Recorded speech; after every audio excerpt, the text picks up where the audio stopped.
este tercer problema del tema 3 vamos a hacer los cálculos de un generador real. Primero recordamos lo que es un generador real. Tal como lo tenemos puesto ahí, un generador real de continua, tenemos dibujado. Tenemos una batería, una pila de fuerza electromotriz de voltios, aquí tenemos, ¿de acuerdo? Que está seguido de una resistencia pequeñita, de 0,5 ohmios, que es la resistencia interna. Recordamos un poquito de teoría, un pequeño apunte de teoría.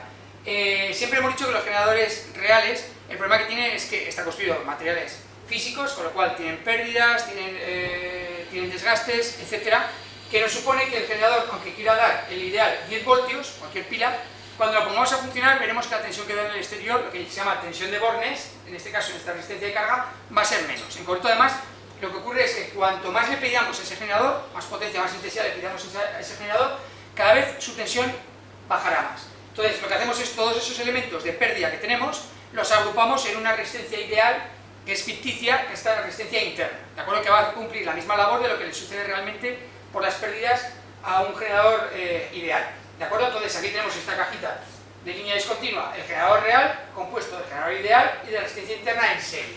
Y fuera de ese generador tenemos una resistencia de carga, desconocemos el valor, que tendrá una tensión en Bornes en su exterior. Entonces, ponemos este circuito ya, que tenemos una tensión ideal, una fuerza electromotriz de 10 voltios, una resistencia interna de 0,5 ohmios, que hemos medido que da 2 amperios. Entonces van a hacer una serie de preguntas sobre este circuito. En concreto, la primera que nos piden es la tensión en Bornes de la carga, con los datos que tenemos, ¿de acuerdo? Esto es al fin y al cabo es un circuito serie. Tenemos un circuito serie con dos resistencias en serie, con lo cual la tensión que da este generador ideal caerá parte aquí y parte aquí. Y por eso la tensión total del generador, la fuerza electromotriz, será igual a la tensión de la resistencia interna más la tensión de Bornes, ¿vale? Como quiero calcular la tensión de Bornes, la fórmula a utilizar será que la tensión de Bornes será igual a la fuerza electromotriz ideal menos lo que cae en la resistencia interna. Lo que cae en la resistencia interna por la ley de Ohm será la resistencia interna por la intensidad, ¿de acuerdo? Ley de Ohm, R por I, resistencia interna por la intensidad que circula, que son datos que conocemos. Entonces la tensión en Bornes será los 10 voltios que tenemos, menos, entre paréntesis, resistencia interna que será 0,5 ohmios por 2 amperios. Esto nos da 10 voltios menos 1, con lo cual la carga B a la salida recibe 9 voltios, que es lo que nos sucede con cualquier generador real, que no va a dar exactamente lo máximo, el tope que tenemos. Todo depende de lo que le pidamos. Cuanto más le pidamos, ya lo veremos, cada vez va a dar menos tensión en Bornes. Cuando tenemos calculada la tensión en Bornes, lo que nos solicitan es el valor de la resistencia de carga que habíamos conectado para que pase eso, ¿de acuerdo? Esto es la ley de Ohm. Como yo tengo la tensión en Bornes, ¿de acuerdo? Será la resistencia de carga por la intensidad que circula. Y como nos pide la resistencia de carga, despejamos. Resistencia de carga será tensión en Bornes partido por la intensidad. O lo que es lo mismo, los 9 voltios que caen en esa resistencia por los 2 amperios, partido por los 2 amperios que circulan. 4,5 ohmios teníamos la carga de fuera. Esa resistencia de carga sería de 4,5 ohmios. Ya nos piden las potencias. Para que veamos que no son ideales, ¿de acuerdo? Nos pide que calculemos la potencia que da el generador ideal, ¿de acuerdo? La potencia que se pierde en la resistencia interna y la potencia que damos, que es la que queremos, que damos a la carga, para relacionarlas, ¿de acuerdo?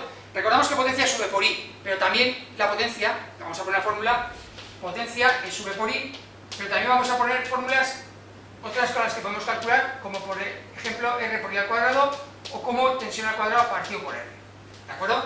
Con cualquiera de estas tres podemos calcular la potencia de un elemento. Si conocemos la tensión y la intensidad, con esta; si conocemos resistencia por intensidad, por esta; si conocemos tensión y resistencia, con esta otra. En la del generador es fácil que utilicemos esta, porque tenemos la tensión y la intensidad, y en las resistencias de carga es más fácil utilizar esta, que es R por I al cuadrado, porque conocemos sus valores, aunque también sabemos las tensiones. Las podemos calcular de la misma manera.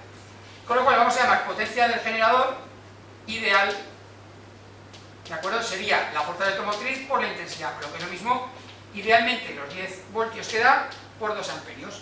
El generador ideal da 20 vatios. Vale, la potencia perdida en la resistencia interna la podéis llamar resistencia interna o potencia perdida. Como tenemos los valores de R por I, pues sería resistencia interna por la intensidad al cuadrado, o lo que es lo mismo, los 0,5 ohmios de resistencia interna por los 2 amperios al cuadrado. Con lo cual serían 2 vatios. Y la potencia útil, bueno, útil porque es lo que queremos, ¿vale? Que es la potencia de la resistencia de carga,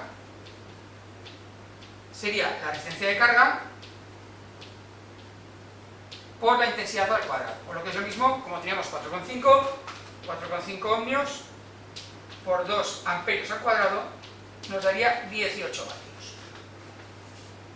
Vale, tenemos todas las potencias, ¿de acuerdo?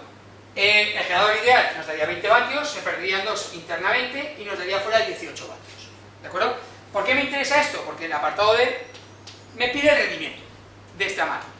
El rendimiento eléctrico se puede utilizar la misma fórmula para todas las máquinas eléctricas que tenemos, ¿de acuerdo? Porque tiene una particularidad que es muy fácil de desarrollar. El rendimiento eléctrico será siempre potencia útil de la máquina partido por potencia total por 100, para hacerlo en tanto por ciento, ¿de acuerdo? Esto se puede aplicar a cualquier máquina eléctrica, un transformador, un motor, cualquiera, un generador. ¿Cuál es la potencia útil que tenemos? La potencia útil que tenemos es lo que quiero dar a la resistencia de carga, que son 18 vatios. ¿Cuál es la potencia total? Lo que da el generador ideal, que son 20 vatios, y por 100. ¿De acuerdo? Con lo cual, el rendimiento de esta máquina nos estaría dando el 90%. En este caso, también tenemos que hablar y recordar un poquito, aunque no es el apartado más ideal para verlo, que este rendimiento que tenemos, ¿de acuerdo? Es el rendimiento en este caso concreto, donde hemos conectado una resistencia de 4,5 ohmios y circulan 2 amperios. Las máquinas eléctricas, el rendimiento va variando con el modo de funcionamiento. Quiere decir que un motor que trabaja a la mitad de potencia tiene que no confundir a cuánta potencia trabaja con el rendimiento. No hay que confundirlo, ¿de acuerdo? Porque el rendimiento trabaja con las pérdidas, ¿de acuerdo? En cambio, la potencia a la cual estamos trabajando es lo que necesitamos. Por ejemplo, yo si necesito un ventilador, lo pongo a mitad de potencia el ventilador, está funcionando a mitad de potencia.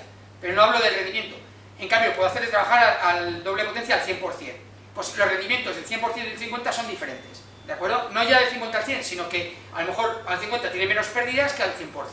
En este caso concreto, que está haciendo trabajar esta forma de generador, tiene un 90%, ¿de acuerdo? Si le hiciera trabajar pidiendo menos intensidad, el rendimiento subiría. En concreto, lo podemos ver porque en unas preguntas de teoría que os he puesto, ¿de acuerdo? Había una gráfica que relacionaba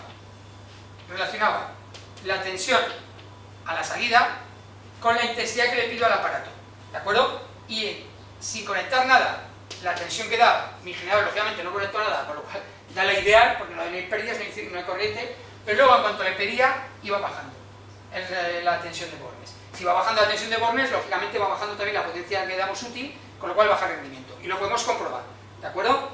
Que hay un rendimiento que va bajando y subiendo dependiendo de las características del circuito. En concreto no es tan exactamente como este, ¿de acuerdo? Porque hay máquinas en las cuales el rendimiento está en una determinada potencia ideal y no justo en el punto más elevado, ¿de acuerdo? Que tenemos. Pero bueno, para que lo veamos, que el rendimiento es un valor que no se está quieto. Este generador no siempre va a dar el 90% de rendimiento, sino que va a ir variando ese valor con cada punto de trabajo.